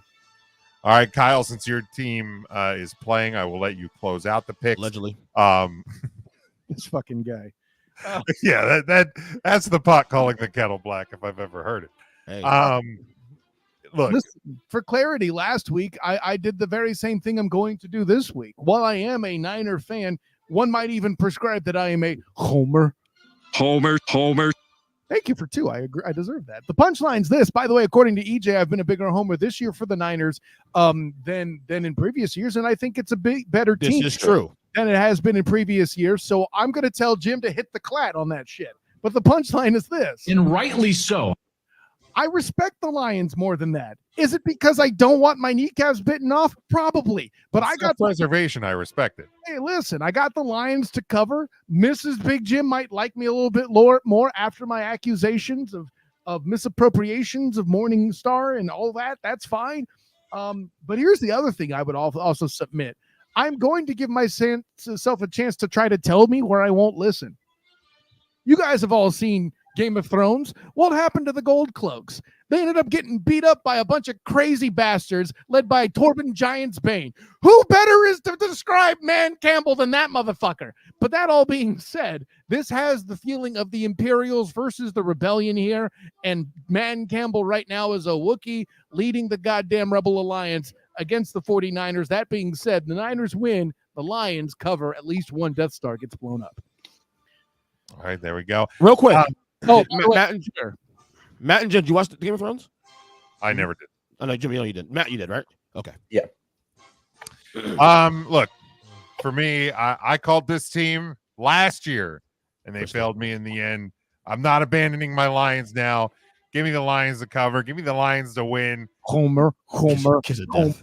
Kiss of death. Homer. Oh, bring that cowboy. Bring that cowboy's kiss of death over there. You're one to fucking talk about being a kiss of death. You sit there and you shut your mouth. Shut up. Shut up, bitch. Thank you. The hell you Thanks, do Dwayne. about me being I can smell what the producer's cooking on that one, bitches. Woo! fucking dare call me the kiss of death. Risky. Wow. Risky. Jesus, what the hell is wrong? Joe Buck yourself. Yeah, no, Detroit cover. I'll go an under on this one as well. Let's see. Devin has Detroit in the over. He said he wants to see Taylor Swift and Eminem in the same building rooting on their team. Devin reveals the reason he's a contrarian. He wants to see a knife fight. That's fine. That's fine. And I'm taking Taylor Swift in that one because she's got the big guy Jason Kelsey on his side. Is Devin a Swiftie? Everybody's a Swiftie. They just don't know it yet. Swiftie, EJ. Said it again, Matt? I said everybody's a Swiftie, EJ. Allegedly. Yeah. No, you are. It's just whether or not you know it yet or not. Hey, my daughter Jim, likes her, so by default, I don't have a choice. Jim, can I get a breaking news sounder? We got some breaking news. Yeah.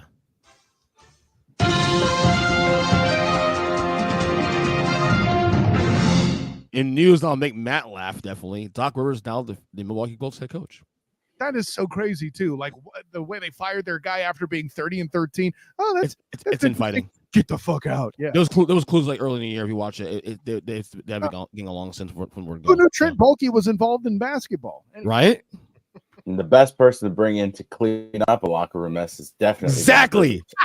and you was excited? Heat fans are, and so Sixers fans. Good job. Every East fan. Yes. This is Go Heat, bitch. Orlando's another franchise that has history with Doc. Just throwing it out there, guys. That is fair. Yeah. All right. We were just a few days away from finding out who will be headed to the Super Bowl. But before we start wrapping up the show,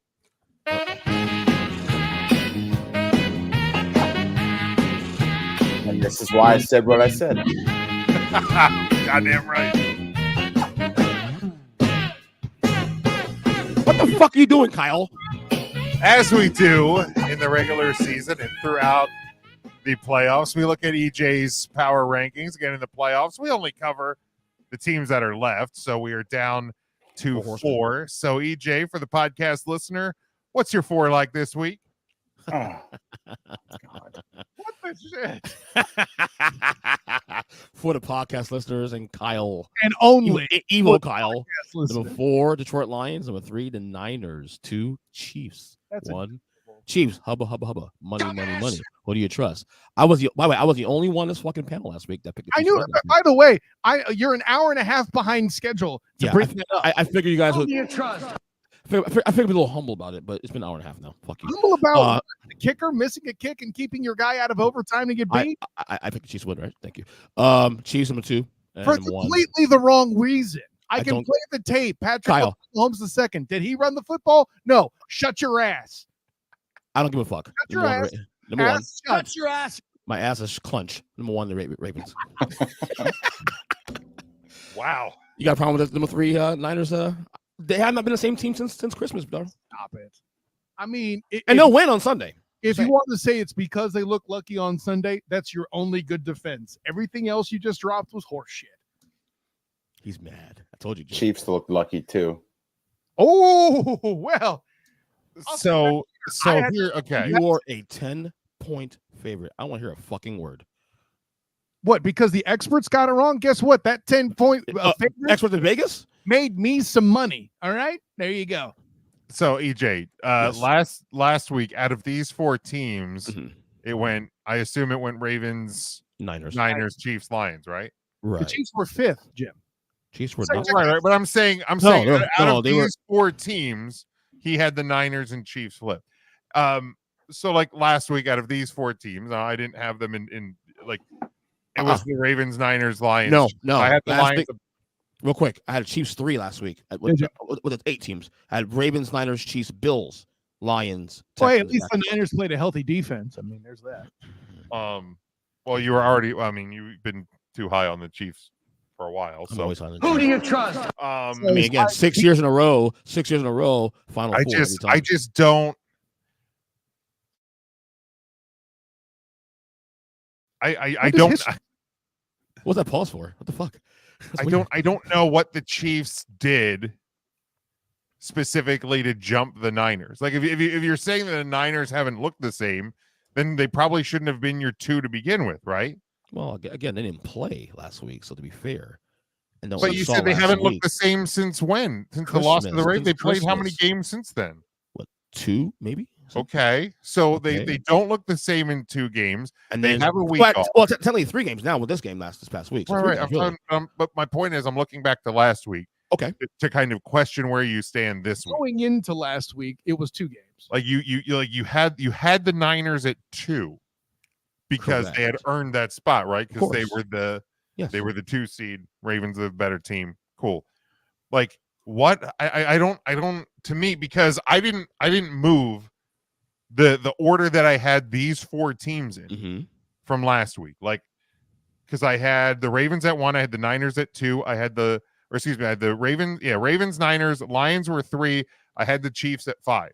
So this week, Ravens, Niners, Lions, Chiefs.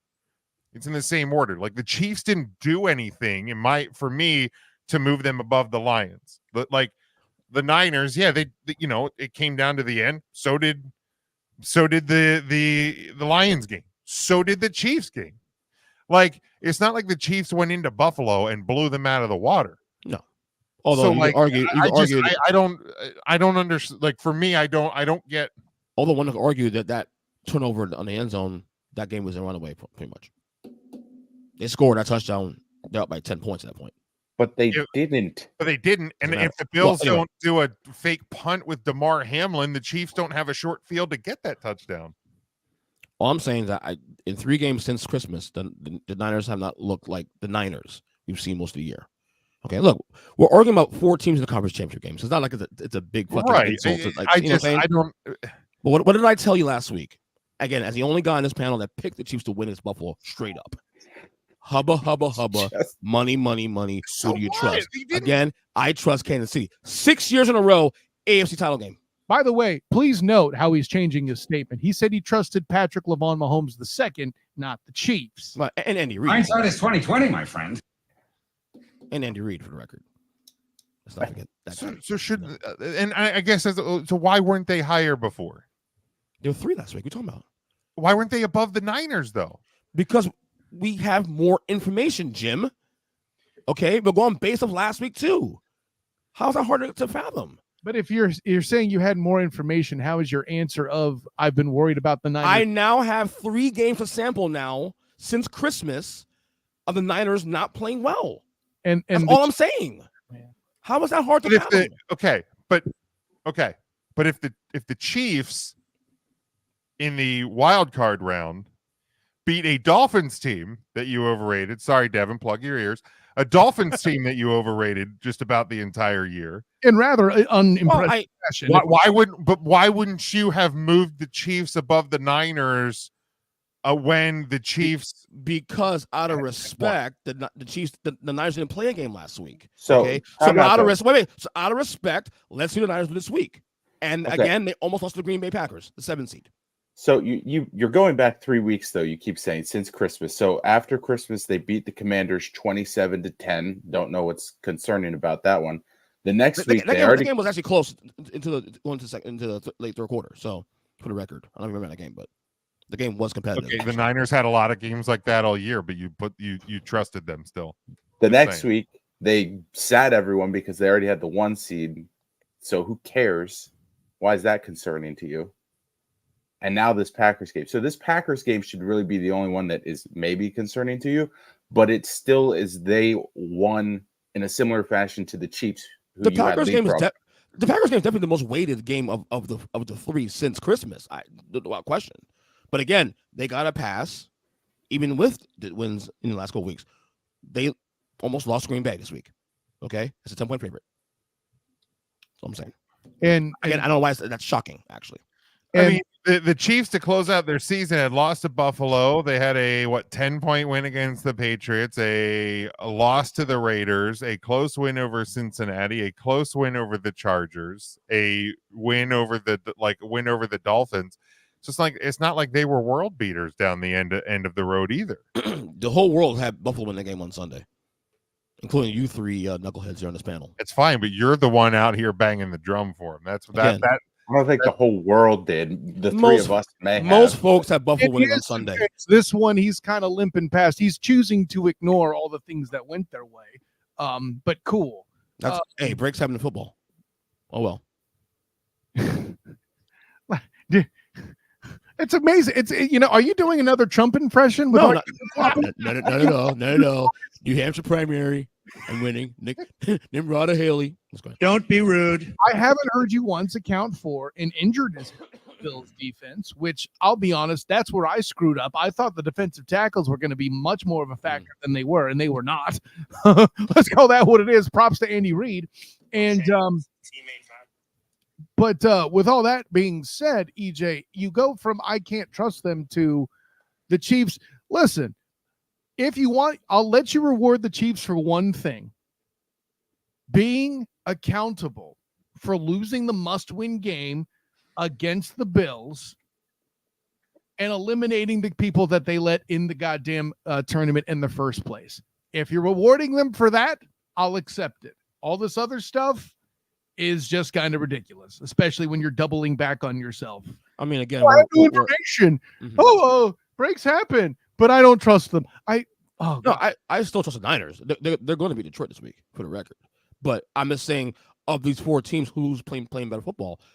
Kansas City's playing better right now than San Francisco, in my opinion. You think so? That's you trust the Niners. They're going to beat the Lions. You have the Baltimore Ravens slightly comfortably beating the Chiefs, but you have the Chiefs ahead of the Niners. It's a matchup. The Ravens are that much better. I'll give him that. The Ravens are. It's a matchup thing. No, I agree. The Ravens should be his number one. But thank you. I do. Yes.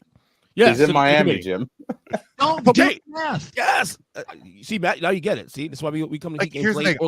To me, it's not even, and like this is like I'm not doing this to make Kyle mad. I promise. It's not even putting them above the 49ers. That to me goes, huh? Mm-hmm. It's the fact that like on a week where Kansas City, San Francisco, and Detroit all had close wins. Like none of those 3 teams were dominant. Like that, the part that doesn't track for me is the swapping of the 2 teams this week. Again, that's the part for me that just goes and nothing about any of those 3 teams goes. Yeah, this team's definitely better than. The one and above. Maybe there's a gambling aspect to this also too, because remember the Niners were a 10-point favorite in the game too. Also, of course they're a 10-point favorite because the Packers were a 7 seed. The Chiefs were of these 4 teams were the underdog of their game this past weekend. As the degenerate on the panel, you're the dumbass that didn't take the Packers to win that game, Mister. I picked them. So and then I took him on a live bet and I still fucking lost. Wow, I'm an idiot. Yeah, exactly. You fucking dummy. I'm a dummy. I'm a fucking dummy. I get it. But Matt, to be fair, I was getting good odds on that too. I still, I'll bet you were. I took Green Bay plus the points and I won. What can I say except you're welcome? That's how I advised you, Matt. Correct. But I mean, I have the Chiefs at 4 on mine. You're welcome. So Jim, you have Chiefs at 4, right? I do too. Okay.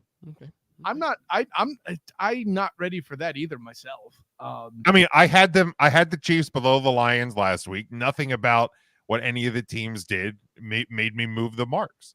I keeping the Bucks in the game long enough to where they needed Baker Mayfield to win the game I think that's corruptible in its own right. I'm not putting. They did and they didn't. I mean, that Baker needed multiple 80-plus yard touchdown drives to tie the game. So it's not like it was. I don't think any Lions fans were nervous. I mean, at the same time, we're arguing about 4 teams in the conference championship with the champions to go to the Super Bowl next week. Of course we are. This is your segment. You don't get to piss on it. All right. I'm just saying. We're arguing about 4 teams. Shut your mouth. You need a mute button on this Humpy Pumpy. You need to forget Nick Wright. You need to Tony Reality at some bitch. Anyways,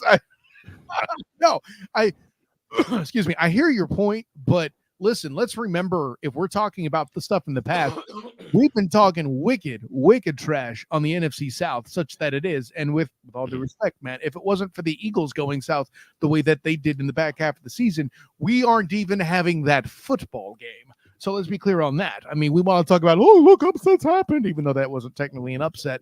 Like, I don't know, man. What the one thing we've learned about the Bucks is that the statement made that anybody other than Jameis Winston could have made the playoffs with this team has been proven beyond a reasonable doubt. That's fair. Right, let me start. Let's start to Matt for the record. The Eagles fucking sucked it last. Oh, by the way, did I mention? I don't think I've said that they haven't. No, I'm not. I'm saying don't be sorry though. Don't be sorry. Okay, I am. It's more a thing of respect than anything, EJ. You wouldn't know that because nobody respects you on this panel. Oh shit! What the fuck are you talking about, man? I also referenced you, so. I hate you, motherfuckers. I hope your son comes in and slaps you now. Ah! That's why he turned the camera off. He saw him in his peripheral. Oh, shit. Like, nope, not giving him that. Not this time. Not this fucking time. That's right. Nice of you to actually give him the warning then. All right, let's close this up as we do each and every week. You better lock it up. You better lock it up. No, you lock it up. You lock it up. Lock it up. Lock it up. All right, what is going to happen this weekend, Kyle? As I am expecting to be out next week, actually, for the edition of the Huddle Up podcast. I think we usually take Pro Bowl week off. Yeah, we do normally. Who gives a shit? Yeah. So I'll all take the week off. If the rest of the show wants to follow my trend, you're certainly welcome. I Where am you going, Kyle? after all. Anyway, don't set me up if you don't like the joke, Jim. Anyway, Where the fuck you going, Kyle? Next week. Your mom's house. Anyways, She's in Trinidad, dude. She's in fucking. Hey, I need a vacation just like everyone else, whether I have a day job or not. Shut your mouth. No, listen. At the end of the day, well, since I probably taking next week off, just like the rest of my esteemed panel, where apparently we're all going to Trinidad now. My lock of the week isn't so much for this week as the following. Leading into the following, I should say, the AFC winner will also hoist the Lombardi. I alluded to it earlier. I am doubling down on it here. Yeah, there you go. Lock it up. All right, Matt, what's going to happen this weekend? This weekend we will finally see Harbaugh be named as the new coach of the Los Angeles Chargers. Lock it up. I would tend to agree. I think that is the most likely scenario. EJ, what's going to happen this weekend? My lock of the week: the Ravens continue. Lamar Jackson scores another 3 or 4 touchdowns in this game Oh. against the Chiefs. I'm surprised, EJ Christian, that you didn't pierce the bubble there in Las Vegas with the coaching vacancy. No, I think Lamar has a huge game like he did last week. It's the Texans. I think he'll do that and clinch their first Super Bowl berth. So Ravens win, run away. Lock it up. All right. My lock of the week is that in a unorthodox victory celebration, Man Campbell will actually bite a man's kneecaps off. Lock it up. Oh, stop. Come on. Do better. That's an easy one. Devin says his lock of the week is the Lions are going to upset the 49ers. I love it. Wasn't he the one that locked that the Bills would upset? We don't need to get into those details, Kyle. You shut up. Yeah, I'm just asking because, like, none of us Asking questions, right? Asking questions. No, you're right. You're right. All right. That is where we're going to wrap it up for this week. And no live show next week. We will take Pro Bowl week off. We'll be back in 2 weeks to preview the Super Bowl. We'll find out who's there. We'll probably talk about the the teams that got so close but yet so far, and much more. But EJ, plug away. All right. Ernest Podcast called All Podcast Catchers. YouTube page at youtube.com/@ErnestChristian. I'm gonna miss you guys next week. Not really, but yeah, whatever. See you Super Bowl week. We won't miss you. Matt, y'all see you next week, Jim. Plug away.